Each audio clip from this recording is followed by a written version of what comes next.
Welcomes to மாருதிஸ் kitchen. இன்னைக்கு நம்ம கடையில் வாங்கின சிவப்பரிசி புட்டு பொடியை வச்சுட்டு ஈஸியாக குழந்தைங்களுக்கு ரொம்ப ஹெல்த்தியாக கொழுக்கட்டை எப்படி செய்யறாங்கிறது தான் பார்க்க போகிறோம்.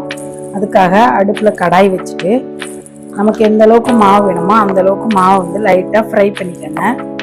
மாவு கருகிடக்கூடாது, கருகாமல் ஃப்ரை பண்ணி எடுத்துக்கோங்க. லைட்டாக சூடானா போதும்.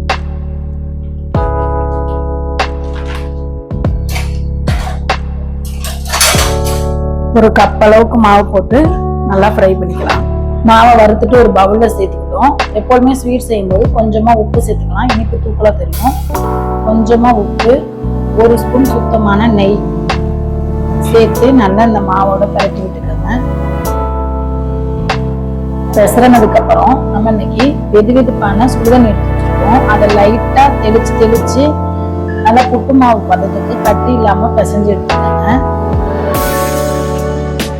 தண்ணி தெளிச்சு இது போல பிசைஞ்சுக்கணும். என்ன பக்குவம்னு பார்த்தோம்னா இந்த மாவை எடுத்து குடிச்சோம்னா கொழுக்கட்டையா வரணும், மறுபடியும் ஊற்றி விட்டோம்னா மாவாயிடணும். இதுதான் சரியான பக்குவம். இந்த மாதிரி தண்ணி விட்டு பிசைஞ்சதுக்கு அப்புறமேட்டு இன்னைக்கு ஒரு முடி துருவன தேங்காய் எடுத்து வச்சுருக்கோம், அதை கூட சேர்த்துக்கலாம்.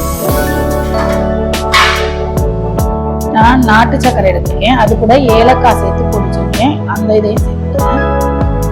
உங்களுக்கு எந்த அளவுக்கு இனிப்பு வேணுமோ அந்த அளவுக்கு சேர்த்துக்கோங்க. இதால 2 கப்பு மாவு எடுத்தோம்னா 1 கப்பு நாட்டு சக்கரை வந்துட்டு நமக்கு நார்மலா கரெக்டா இருக்கும். இல்லை நல்லா இனிப்பு வேணும்னா இன்னும் கொஞ்சம் கூட சேர்த்து இதையும் நல்லா எல்லாத்தையும் ஒப்புட்டா பிசைஞ்சிட்டு கொழுக்கட்டை மாதிரி இது போல பிடிச்சி இட்லி பாத்திரத்துல வச்சு வேக வைக்க வேண்டியதுதான். நல்லா பிசைஞ்சு கொழுக்கட்டை மாதிரி செஞ்சு எடுத்துக்கோங்க. மாவு எல்லாத்தையும் கொழுக்கட்டையா இது போல உருட்டி நல்லா இட்லி பானையில வச்சுட்டு வேக வச்சு எடுத்துக்கலாம். நல்லா ஆவி பறக்க வெந்துருச்சு. பாருங்க, நம்மளோட கொழுக்கட்டை சூப்பரா ரெடி ஆகி வந்துருக்கு. இப்படி நல்லா புசுன்னு நல்லா சாஃப்டா பஞ்சு போல வெந்து வந்திருக்கு.